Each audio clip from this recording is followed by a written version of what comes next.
Sure. So again, I'm Lauren Layne, and the way I tend to tell my origin story is it started way before my mother knew about it. So yeah, going way, way back to the beginning, I was an avid reader, and my favorite stories were like Nancy Drew, Boxcar Children, like the age-appropriate things. But I discovered Nancy Drew and realized I didn't give a crap about the mystery. I was all about Ned Nickerson. And I think it was probably like, I was like way too, like I think I was maybe like 7, but I'm like, I'm onto something here. And it grew, like Sweet Valley Twins, Sweet Valley High, made my way all the way up. But my first official romance novel was The Reef by Nora Roberts, which I swiped from my mom's Costco haul back in the day. And I remember she had taken my sister to soccer practice, so she didn't know what I was doing. And I sat and I think I read like the whole thing in a night, and I read it like under the covers, you know, I don't know if other bookworms did this, you know, that's why my eyesight is shot. So yeah, it was a combination of Nancy Drew and Nora Roberts converted me. Ned Nickerson, an icon. He is an icon. Don't you think he's so dreamy now? Like, I bet he's just like a silver fox. Oh, that's a book for you to write. I'm Sarah. So when I was a kid, my mom was always reading mass market paperback romances, a lot of historical romances, and that was definitely like my very first sex education. Was I learned real fast something y'all might, it's still pretty true that if I open to 2/3 of the way into the book, like that's where the sex is happening. I learned that real fast, and I would like to completely date the reference. Like I would sit on my water bed and use a 3-way phone call to call my friends and read them passages from these books. We were very scandalized. But then I became very serious, and I only read literary fiction. I got a master's degree in English. And then it was only a few years ago, I was in graduate school for library science to become a librarian. And I was in a course called Reader's Advisory, which is all about how to help people find the next book they want to read. It's sort of like what you think librarians do all the time, which would be great if that was true. And so part of the idea of it was for us to read across fiction genres so that we were familiar with the popular fiction genres that our readers are coming in and reading. And so every week we talked about a different genre, and we got to pick the book we wanted to read. And so the week we did romance, at the time, Courtney Milan, are there any like Courtney Milan readers in here? Courtney Milan was like blowing up the RWA. It was she was such a badass, and I was like, I'm gonna read a book by this woman, and it was the suffragette scandal, and it just started me off. And this was right before the pandemic hit, and romance got me through like many of us. So yeah, Courtney Milan forever. I'm Emily Harding. My origin story, I actually kind of probably remember the summer. I had, when I was I was a kid, too young to be reading what I was reading, but we moved to Florida over one summer, and I didn't know anybody, but I was near the library, and so I went over, and I remember that's the summer I read Pride and Prejudice. I went through all the Jane Austen books, Danielle Steele, and I found X-Men number 24. And if you know, you know. You know, you know. And that was like, I'm like, well, problematic men are great. This is fantastic. And that was, it started. I think I love many different genres. But it's all because I kind of always go looking for that love story of like, where is that? What is the problematic person here? How will I fall in love with them? I'm trying to think of my exact story, the origin.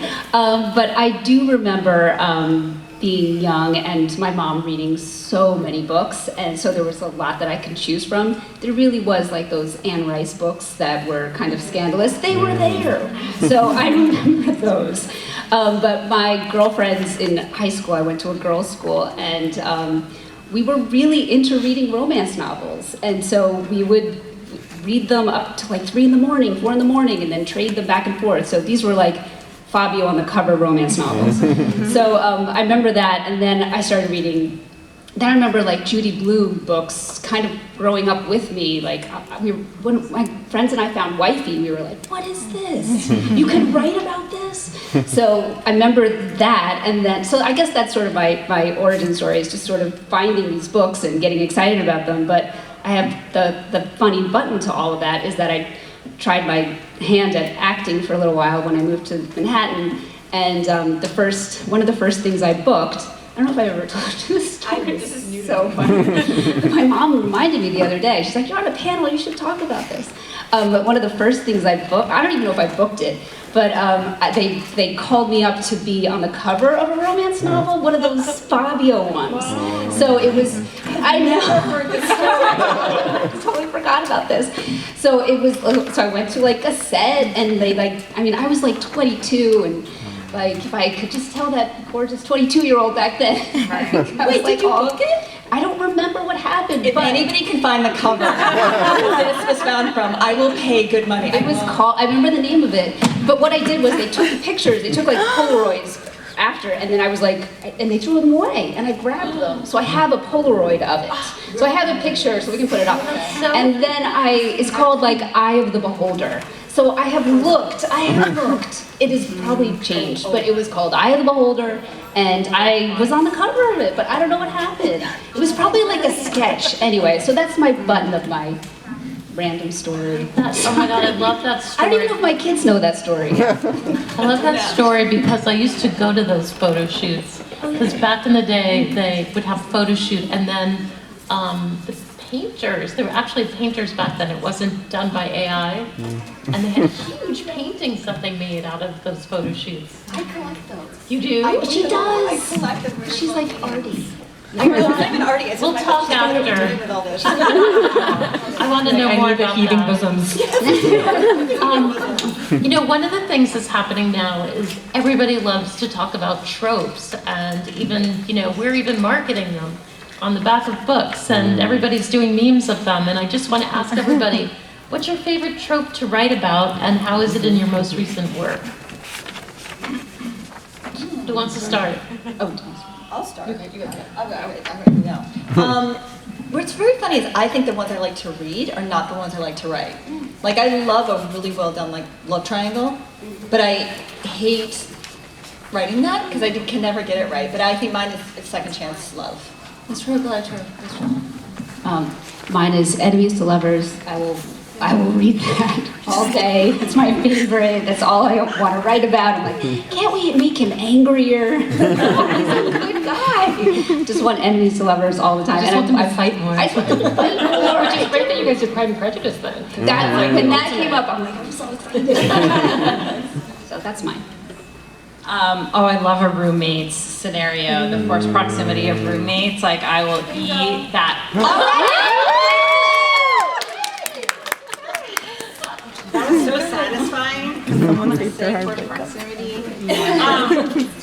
All right, we have enough for 3 winners, so we'll. Okay, keep going. We're throwing them at you right I now. do have some extra books for, you know, In case that. in case we have an overflow. First time we're doing it. Yes. Anyway, so I Let's do. take our winner for. Yeah, get our winner.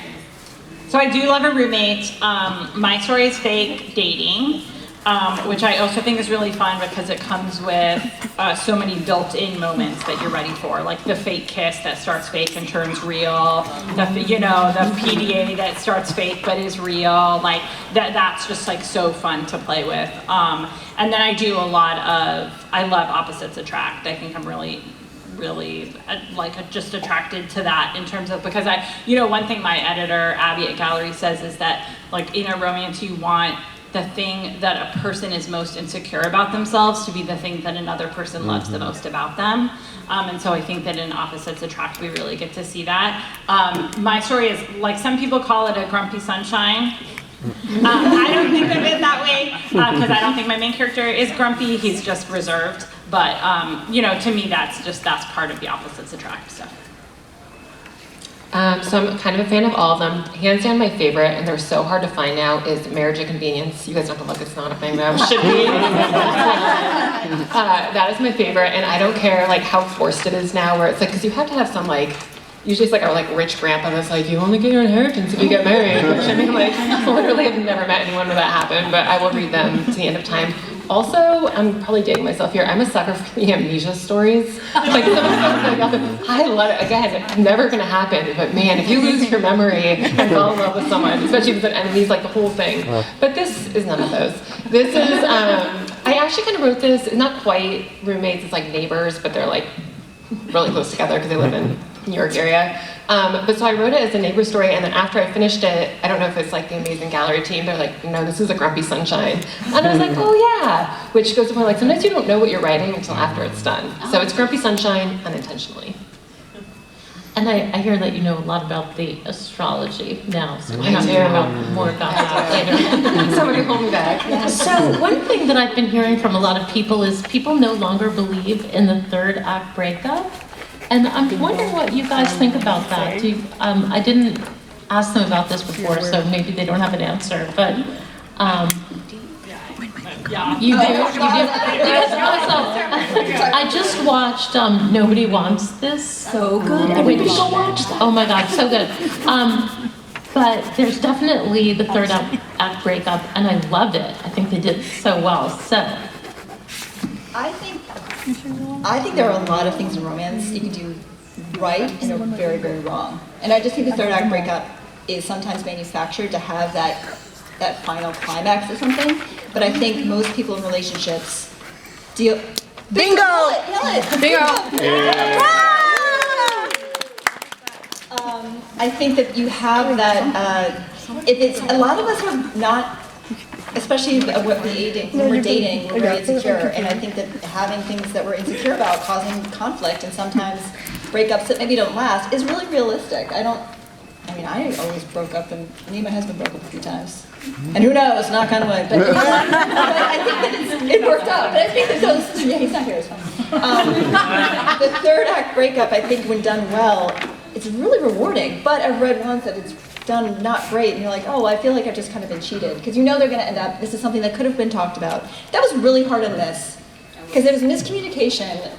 Jane leaned into miscommunication, which worked in 1810. Doesn't work so well now, because people have cell phones. So that was hard to kind of like make it earn, but it was fun to figure out. But it is something, I think it just has to be done well. yeah, I think so too. But conflict needs to be done well too. I mean, conflict can't just be a miscommunication these days. It has to come from who the people are in the first place. It's like a video of someone talking about songwriting, and he talked about the bridge of the song and how he thinks of it as a tunnel where sort of everything is narrowed down, and then you go through the tunnel and you come out into like a little bit of a different space. And for me as a writer, that's how I've come to think about like the third act crisis. I sort of think of it as a crisis, so that in my brain as I'm drafting, I'm not like, it doesn't have to be a breakup, but it has to be a tunnel, right? It has to be, maybe it's like a historical romance where they finally admitted their love and then like someone gets kidnapped or stabbed or something, right? Or like they just have some other crisis, or they have a moment where it's like, okay, we love each other, but now what? Where they have to go through that tunnel and come out into a slightly different world, is how I come to think of it. And sometimes that's gonna be a break, and sometimes it's gonna be something else. Yeah, actually, you did the right. I was not prepared for this one. I'm sorry. No, I can think on my feet. I can do it. I think I'm a pretty big fan of the third act breakup in books, because for me it leads to the groveling, which is the most essential part, I think, of any. Another bingo. Just so I can get eyes. Perfect. Yeah, so I like that the third act leads to the groveling, but there is an exception, and I've studied this movie a million times, but I forgot the name. Oh, what is it? You've got mail. That one, Meg Ryan. With Meg Ryan? Oh, with Meg, yes. Okay, I'll just start with extra things. Okay. Yeah, we are now officially onto extra bingo. We're on to the extra books We're gonna now. figure it out. Where is it? Oh yeah, but that one doesn't really, I don't know if you guys are familiar, that one doesn't quite have the third act breakup, because they have, I guess, kind of a miscommunication, and that is one of my favorite rom-coms, so. Yeah, it's a reveal, I guess. Yes, it has a reveal, so that one stumps me. I like it, because it leads to the groveling, but I think to your point, you can do it, you can do a story without one really well, and then you can do one with one not so well. Yeah. So I guess I take it back. Let's talk about groveling. Is everybody? Let's talk about it. All day. Yeah, thoughts on it? Anything? Is it hard to write? No. Do you ever? I think it's for at least a lot of us, or maybe it's just because I read so many like the old school, like I think of, you mentioned Lisa Klebus, she is, I think, the master of groveling, or Judith McNaught, and she's like really pro Yeah, that. she is good at that. Because you can have the guys just do, like, to your point about problematic heroes, like the more problematic the guy or love interest, then you can really get some good groveling in. So, yeah, I think, but it can, I guess if you have a really nice guy hero, it's a little bit trickier. I think so. I also think that there's the idea that in men, I think, was it men written by women? Is also, you're saying you have bingo? Nice! But now we're gonna find prizes. We're gonna make some. We are so invested in this bingo now. We have to keep it going. But I think there's also the idea that we've all dated probably crappy, shitty people. Sorry, crappy people before, and so I think, or we've had some experience with it. But I think the idea of that even somebody who's problematic or like the grump or whatever it is, that they would come at the end, come up with something that's like, you know, I'm sorry, or they have the right thing to say. And I think being able to be in a position where we get to write what they're saying and be like, that's exactly what we should say. It being frustrating that we can't do that in real life, but if we can do it in books, that's great. Yeah. Yeah. So maybe it's all just therapy for us. Yeah, My husband didn't say that's what this. we're doing, right? Just a book recommendation if you like groveling. I don't know if anyone here has read like the Kate C. Wells series. They're like werewolf books. No one? Okay. They're all like all the books are like rejected by the something alpha. Okay, it sounds ridiculous, but they're so good. And it's like this art. It's the art of the grovel, because all of these books start out with someone like rejecting their fated mate, and you're like, this is a worst guy on the face of the earth. Do you? Huh? I love all that stuff. Fated mate. Like you're like this. I will never ever like this or believe in this character, and by the end you're all in, because it's like 2/3 of the best kind of groveling, right? Like I love it. But I mean, I feel like in mine, yeah, it's about like accountability, right? When we talk about like, it's therapy for us, it's like aspirational, it's witnessing accountability. I had a lot of fun. In my book, it's the female main character like makes the grand gesture. There's not too much groveling, but also it's very satisfying for me as a writer. There's a subplot in my book, but between the main character and her daughter. She's a single mom, and they kind of have their own arc, and they have a fight, and the daughter kind of like makes a grand gesture. That was probably the biggest fantasy element for me, right? Like a teenager doing a grand gesture for their mom. But yeah, like just thinking about that, like how can we be like accountable to each other in that way? Yeah. We all had a little summit before we did this, and one of the things that we talked about was how the pandemic changed what people read or what they wrote, and I thought that'd be kind of an interesting thing to talk about.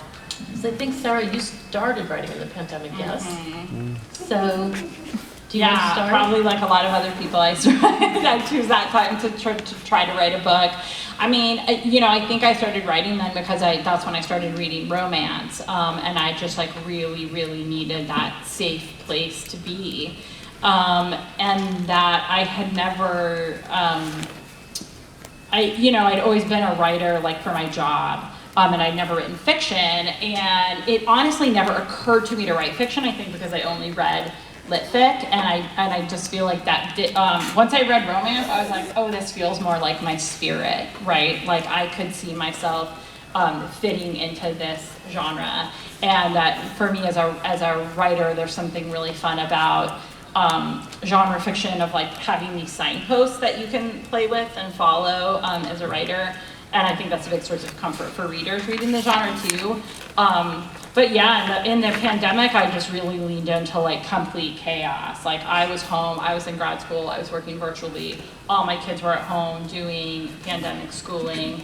And then I started writing a book. It's like, why not? I think for me in the pandemic time, especially the biggest thing that writing like provided me was a place where I had to go so that it didn't spiral. So I found like actually was sleeping a lot better because at night instead of spiraling, I could just like plan out a scene, or I could think about main characters or something. So yeah, for me it was actually like oddly a time of really fruitful creativity. That's good. Lauren?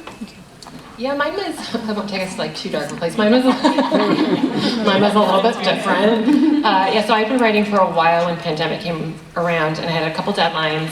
And the book that I was supposed to be writing at the time was To Serve With Love, which of like all my books is like, it's like like kind of a cupcake. Like it's just so fluffy, so light. It's basically a fairy tale. And I remember I would be sitting down trying to write it, and it was springtime, so we had the windows open, and I lived just a couple blocks from here. And again, I'm gonna take us to a dark place, but like it was such strict curfew here in Manhattan that the cops would be like yelling at people with megaphones, like get back inside. Or people would be like walking a dog, like as soon as you're walking a dog, you have to get back inside. And like if people have a mask, you get yelled at. And I'm like, nope, I can't do this. Like I think I just dropped my like proverbial pen. I'm like, I'm taking a break. So I did a little bit, like just pulled back from it a year, I think, and kind of processed. But when I did get back to it, it was very much, I think, just tapping into like, okay, the pandemic is over-ish, and then remembering all that was good and happy, which I think, too, I wanted to deliver that to readers as well. Whereas I'm like, okay, man, this was dark times. How can we add a little bit more light back in? So it took me a while, but I did. I got there eventually. Lauren? Oh, no, Lauren, I'm sorry, Audrey? So the pandemic, I feel like if the pandemic, we wouldn't have our books Oh, really? if it wasn't for the pandemic, actually. So yeah, I feel like the pandemic I was in Jersey with my kids, and yeah, we were just hunkered down. And for an introverted extrovert, I kind of loved it. I was like, I don't have to go out, and you all have to stay around me. So but you know, I would go up into my room and just start writing like all this silly stuff, and I was writing all this fan fiction and whatever I was doing, because I hadn't done anything really before. And I was keeping in touch with my friends on Zoom, and we were doing these like weekly calls with our group of television producer friends. And you couldn't get any work in TV, like everything had shut down. It was really sad. But so I remember Emily and I were texting, and Emily had written all these things. I mean, she's written books and like they're amazing. So I would send her my things, and she'd be like, maybe we should write something together. And so I'm like, okay, how do you even do that? And we had already worked together for 10 years or whatever on all these different shows. Like we worked on. We don't need to go there. All these shows, I can't even tell you, like all these shows, like prison shows, food shows, MTV shows, history shows, like a million different shows that we would pitch, and traveled around together. So we like lived in hotel rooms together, so we like can read each other's minds. So so anyway, I sent her all my weird stuff, and I'm like, what do you think about this? And she's like, we should maybe write something together. And so I think the night that we decided this, we literally have like a journal of it. We were texting, and there was wine. I know you like there was a lot of wine. I was not drinking. And we were like, well, what should we write? And we started thinking, well, we realized we both love Jane Austen, and I had just watched the Anya Taylor-Joy 2020, and Emily's like, I just watched it too last night. And we're like, I was like, well, maybe we should try Emma. And we did not think this was going to go anywhere. It wasn't like, oh, we're gonna end up having books or anything, because who would think that you can take on Jane Austen and modernize it? Like, what hubris of us. So we're like, we really were just like, let's do something for ourselves. Like, you're trying to write things and I'm trying to write things. Why don't we write it together and write it back and forth and make a book together? Like, we didn't even think book. Like, let's just see what we're gonna do. So we started setting it up, but then we just went into TV mode and started doing chat. Well, you do this chapter, you do this chapter. And we started kind of figuring it out the way we would figure out TV shows. And then halfway through it, we're like, is this good? I think this is good. I think this is really good. And we're like, oh, let's make it really sexy. We're like, yeah, let's do this. And we just thought of all these funny ideas and how would you modernize it now, and having these interesting discussions. And I think our minds were so, like, we were so wanted to have engaging conversations, and we were so missing work. And the stimulations that you get from work sometimes, those kind of conversations that you have when you're like with your colleagues, actual work. I don't want to do any work, but like the stimulating conversations that I had from being next to someone in the cubicle, like in our office, I missed all that. So I think that we started thinking, oh, maybe this could be something, and then we finished it and we gave it to my mom and other people, and they liked it, and then we sold it. That's so cool. I will say that I think the pandemic, as awful as it was, kind of gave us, for me, this idea of like, I worked in TV, and the reason I got in TV is because I want to be creative. And then halfway through the process, you're like, I'm not creative. I'm just getting yelled at by different people at different places a lot, and like being told that you're crap at what you do. And you're like, this sucks. And then the business bottomed out, and you're like, well, what are we gonna do? And as awful as the time it was, finding romance novels again, I found comics again, and it was like, I don't know if any X-Men fans, but like Krakoa was just happening, and I was like reading it, we'd have these calls, and Christy made me get on a Zoom call, and I was like, I gotta get on. But we got like this like wonderful community, and it was like, we were just, not even just like being creative, but like celebrating each other's creativity. All right, Karen's one of the best artists in the world, and that was all from that time that I got to meet you and know you. And so there was just this wonderful time of like, life is too short, and if you want to be creative, just be creative and do what you want to do, and don't worry about anything. Like we just were doing it to be creative, and then it ended up becoming this thing, and I think it's what I'm really proud of, because it was a really awful time, and we were just being like, let's just do what the hell we want to do. And so I really, as awful as it was, we had this thing that came out of it. That's so fun. Yeah. You know, I think that I'd like to open it up to questions from the audience, because I'd like to know what you guys are wondering about being an author, being a writer, being a fan of romance. There's trouble. Hi, I would love to hear what is your theme song for each book that you write. Ooh, that's a good one. Theme song for your book. Well, do all of you Okay, have playlists? I can't tell you, I can't remember the name of the song. It's called Banks, and I don't know who sings it, but the lyrics are something like about, I want to be the banks for your river. And to me, that was like this really beautiful metaphor for a relationship, and especially in the story that I have where the woman is really like wild like a river, right? Like she's a bigger personality, and that's always been like too much for people, right? And the man she's with really like loves how vibrant she is, and wants to support her. And so I just always loved that, like that metaphor of the song, like I don't want to hold you back, I don't want to control where you go, I just kind of want to like be there supporting you.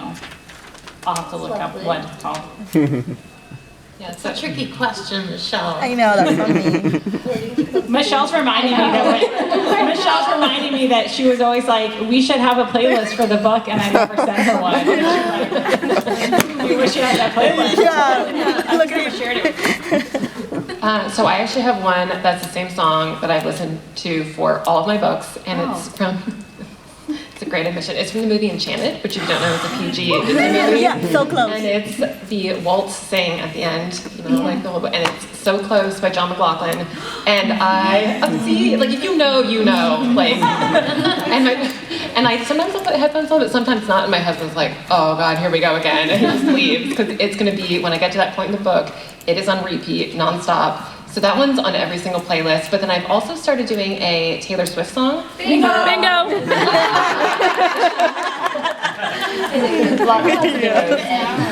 But Taylor Swift's song for this one was Starlight, fittingly. I thought for Emma.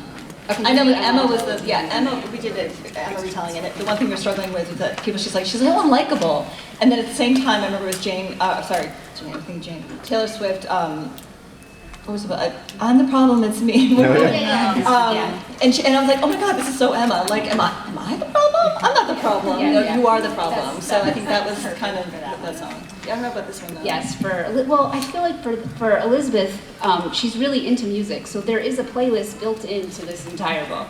So there's all kinds of music, and I'm sorry that I'm really into like 80s hard rock, so there's a lot of Guns N' Roses stuff and things like that I like. But there's also real normal, cool music because Emily's has good taste in music, so that's in there too. But I think if we had to pick a song, it would be like the Beach House. There was a Beach House song called Finale that I felt like I played a lot. And it's really kind of has, I don't know, like a sparkle happy feeling to it. And Superstar, there was two. Superstar too. I think sparkle happy feeling is probably my favorite phrase, my favorite new phrase of the day. Any other questions? Hi. I think my question is probably more specific to you guys, but how do you think your experience working in production and filmmaking and the storytelling process as producers affected your storytelling process as authors? so much. I mean, Can you repeat the question? So the question was, it was how our TV production background kind of helped us with writing our books. I think the first thing is that, like I said, it really is very difficult. You come up with these show ideas. We were in development, so our job was essentially to have people just tear apart your creative ideas on a daily basis. So I think for us now to write, we're like, oh, that's not going to work. And there's no ego. We're like, oh yeah, that was stupid. No, it's fine. So I think, but we still talk about like each of our chapters, like, oh, that episode. It's not an episode. It's a, but I think that you kind of think of each chapter of a book has to have its own mini climax or something you're working towards, and it's very much episodic. So it helps us. That's how we frame it out. That's how we do our outlines. So for someone outside production, I don't think that if you opened our Google Docs, it would look like crazy. But we know, because that's our background. It's just a TV schedule, production schedule, and like editing, outline. Yeah. It's like we can edit in our minds. We're like, oh, we'll just move that and edit it like it's a linear. It reminds us our own. Yeah. And it's how we communicate anyway, so that helps. Yes. What's been your favorite research rabbit hole that you've gone down for any of your books? Favorite research rabbit hole? I love that question. Great question. So Marooned in Retrograde is about astrology, which I thought was going to be just so basic. Like, I'm like, well, I'm born in April and I'm an Aries, and that's all there is to it. And I tell this story a lot. I was like, oh, go on Amazon, and I'm like, oh, there's actually kind of a lot of books here. But I'm like, okay, whatever. So I bought like 8 of them. They literally, like the shortest one, I kid you not, is 350 pages. One of them is 600 pages. So I have this stack before I could even start writing, and I was like, oh, what did I get myself into?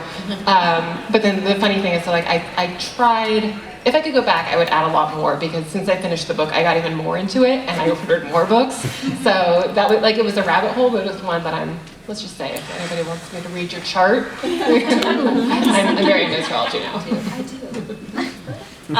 So my book is about bird watching. I was already a birder when I wrote it, so I went on some guided tours where I was watching the bird guides and not the birds, and so that was fun research.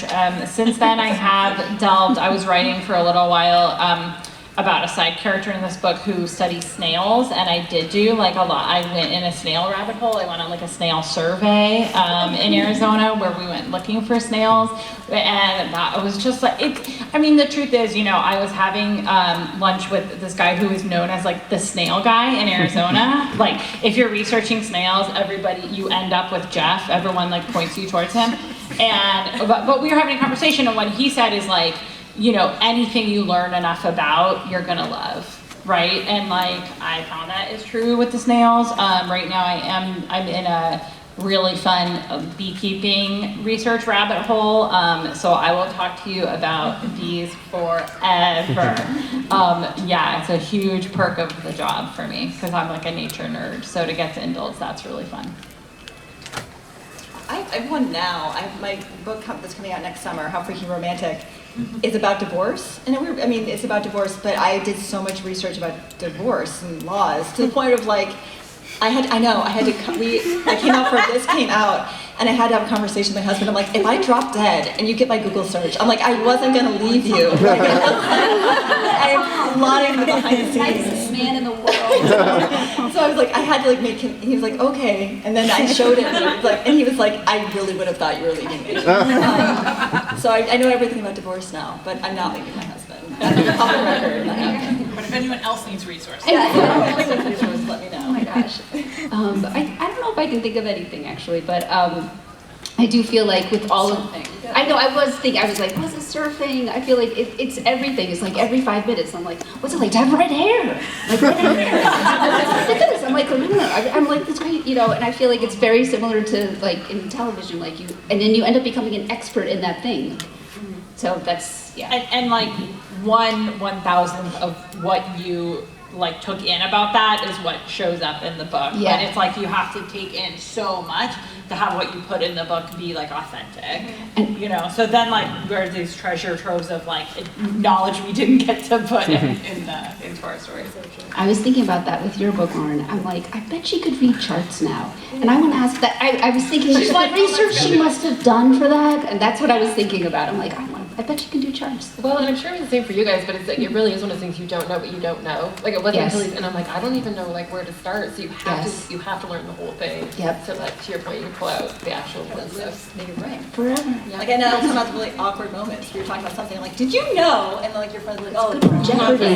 It's a Jeopardy thing. yeah. I keep Googling right now because I write so much in nature, and this book was set in Tucson, which is where I live, so it was very easy. But now I'm setting a book somewhere else, and I keep being like, what kinds of trees are in XYZ?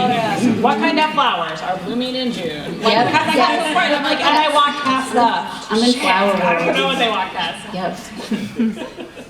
I do have a question. What is the most banana pants, as Sarah McLean would say, romance book you've ever read? Like what had the craziest plot that you can think of?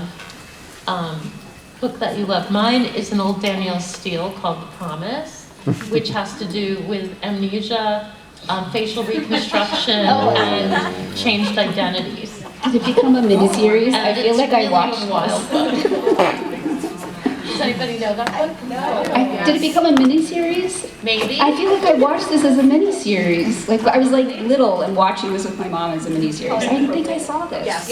Yes, It real did. big, yes. I did. I saw this. I didn't know what it was based on, so now I know. I was like, I haven't actually gotten through it, but a friend of mine was like, you need to read this book, like Ice Barbarians. Ice Planet Barbarians. And I'm like, yeah, and I was trying to read it, and I was like, I put it down. My husband's like, what? I was like, I honestly don't even know. Like, I don't know. And I trust her, so I'm like, I'm gonna get through it. But it's been on my Kindle for ages, so I can guarantee you, I'm not even a quarter of the way through. But when I'm finished, it will be the most banana pants. I'm pretty sure. I guess we could call this Unhinged. What Unhinged books have you read? All right, so I'm not remembering the name. If anybody knows, shout it out. It's a Sandra Brown book, and she wrote like a lot of weird stuff back in the day. But specifically, this lady gets in a plane crash, and her face gets ruined, and so they give her plastic surgery, and she wakes up, and she has somebody else's face. She has somebody else's face, and then this woman's married. So now, but then she heard some like secret, so she's living this other woman's life with this fake face. Nobody has read this. Come on. It's so good. It's Sandra Brown. It's a really, really good romance. Lots of groveling. I want to say maybe Mirror Image, but nobody quote me on it. It's Sandra Brown. Oh, Classic. Mirror Image. That sounds. I think that's an old At book. least you know the author. Maybe. I'm gonna look Yeah, it up. a lady with a fake face. Mirror image. There. It is, you're right. Yeah, doing the good work. I don't have a specific. I love paranormal romance, so I just read. I like if there's a spade in me, if there's a werewolf, if somebody's drinking blood, like I count it. I love it. Zanier the better. So yeah, there's that series. It's like the Hot and Badgered books. Like those are pretty. There's like badger shifters. There's all sorts of different kinds of shifters. So that one's called Hot and Badgered. Yeah, I have no limits, so. Yeah, I read all that stuff too. I'm like Especially, weird. I mean, like, you know, that's like a different topic, but like what we can and enjoy reading while writing is like, I have a hard time reading contemporary romance while I'm writing contemporary romance, so that's why I'm often like reading historical romance or reading paranormal or something like that. What's everybody's work in progress? I know yours is about bees. Yeah, mine is, and so we actually, my editor pointed out, in my book, there's a chapter in the back for the next book. There's now like a special limited edition thing because that's not going to be my next book anymore. So I value that chapter. So I pivoted from snails to bees. Yeah, so I'm working on a small town beekeeping romance with Jess from Gilmore Girls energy. Ooh. Because it was always Team Jess, right? I mean, sorry. I can't even entertain any other options. So. Who just said Team Logan? Right here. You need to. Okay, I know. That's for the Gilmore Girls panel later. It's okay to be wrong.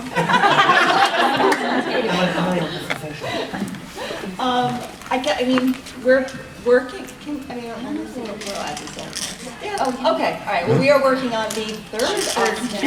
Third arc. Yeah. That's what we're working on right now. Yes. Which is, I should have alcohol here, but yes, we're working on that. Writing's great. Isn't It's it? so much fun, I love it so much. So I've kind of been on hiatus lately, but I finally decided, I'm like, you know what? I want to write my passion projects that literally nobody wants about a golfer. I've been threatening it to my readers for years, and I was like, no, we're doing it. It is about a golfer. And it's going to be sexy. And yeah, that's probably where I got it back in the day. Can I take a picture of the crowd? Can you all wave at me? So we can show people back in the office. Thank you. Any other questions? Well, let me take you and then you. Green and then checked. This is more of like a publishing question. What advice do you have for authors that are like in that in-between stage, also fiction? Is that a time that you're working on a project, distract yourself, and marketing, and what advice do you have? Can I answer that? Yeah, of course. Have you finished one thing and not been accepted yet, or what? Yeah, I'm on submission for my debut novel, and Right. I have other ideas bouncing around, and I'm just kind of not sure if I should. You should always start on something new because it gives you perspective on what you've done. And also you can rewrite that first book too many times. And a lot of times in first books it's just a general piece of advice. I find that most books actually start in chapter 2 or 3. So you really think you have to give us everything we need to know about the world and the people and everything, and actually you need to start more at the action. So like I always encourage people to look at chapter 2 or 3 and think, could the book actually start here? You're welcome. I just want to say I was on sub for 2 years, so I'm feeling you. There's hope. Is there a book that you've read in the last, your whole life, I guess? Or the previous that one. You put down and said, damn, I wish I wrote that book. Yes. I can't write, so every book. Yeah, I have one. Okay. That's how when I finished, I do like magical realism. That's the world I like a lot. And when I read The Invisible Life of Addie LaRue by B.E. Schwab, I was like, this is the best thing I've ever read. This should be a movie. This should be everything. I loved it so much. I thought it was just so well done. And then I listened to it again and I read it again and I'm like, I haven't done that in years. So I feel like that one got me.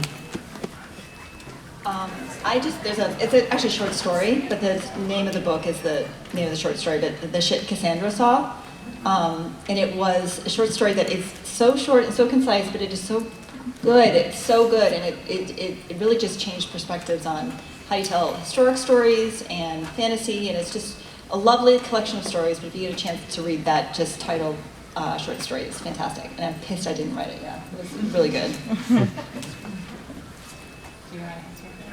Yeah, so it's going to sound like I'm just buttering them up, but Emma of 83rd Street is like, I've told the story, I think I told you guys this, but when I first got it, because Gallery asked me to quote, and I'm like, fine, whatever, but I picked it up, and like within the first couple pages, I was like, oh no, I was like, they're better than me, and I went out into the living room with my husband, and I was like, they're better than me, but then I got over it. I got over it mostly, and I read it, and yeah, I finished the book, and I think it was partially too because Emma's my favorite Jane Austen book, and then also I feel like we have kind of similar writing-ish styles, so it stung extra much because I'm like, this could have been me. But yeah, that one is. You guys haven't read it. Most definitely. I don't think I thought, like, I wish I wrote this, but I thought, I want to write like this, right? I really love Kate Claiborne's work. I think to me, it's like, it feels light and pleasant, but there is something, like, really artful about her work. So that's somebody where I read and I think, I want it to be like this, or like, Beverly Jenkins, like I kind of return to over and over as I would call them like mentor reads, right? Like because I think she does a really great job of having a lot of relevant, like social relevance in her work, but like really good steam and really good, like just like also just really fun, like great banter where you're laughing as they're talking to each other. So those are two of my like kind of like books, authors that I read to like inspire myself as a writer. There was another hand right? what's your process like? Are you a strict schedule every day, right when you feel the muse calling, or how's it work?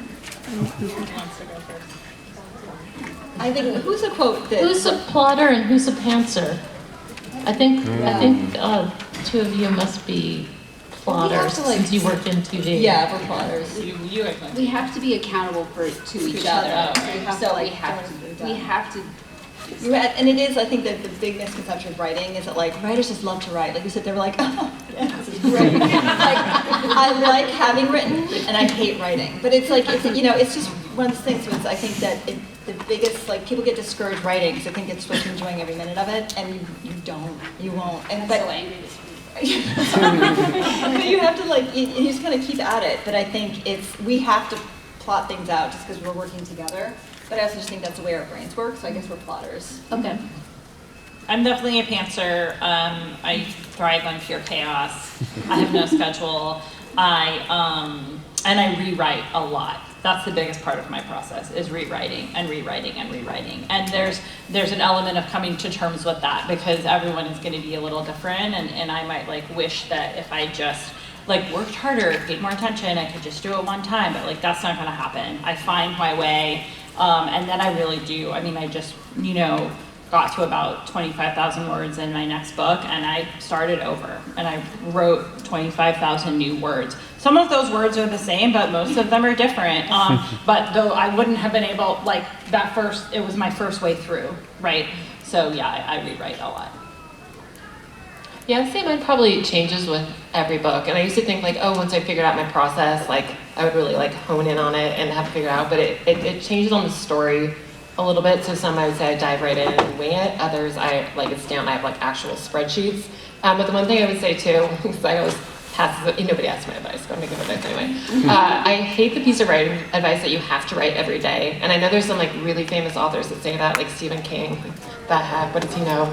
But I mean, obviously it works for him, and I understand the mentality behind it. But I think too, there is something about giving yourself the freedom to take a break when you need to take a break. So. My husband the other day, I was literally pretending to garden, but really I was just in the backyard. He's like, what are you doing? And I'm like, I know it doesn't look like it, but I'm writing. Sometimes you have to do something completely different instead of just working stuff in the background. So I think a lot of writing is not actually typing out the words, but just letting things marinate and figure it out. Sitting in the car. And also understanding how your brain works, right? I can't focus for more than 20 minutes at a time. So some of my most productive writing, if you're thinking about word count, is I'm at work, at the library, I have a 20-minute break, and I go into the break room and I do a 20-minute writing sprint. I'm going to be much more productive for myself in that time than I am at home, and if I have 2 hours and it's quiet and I'm this is when I have to write, this is writing time. It just messes with my brain that way. Yeah, that's just knowing yourself. Just quickly, how many of you in the audience are thinking of writing a book or have written a book?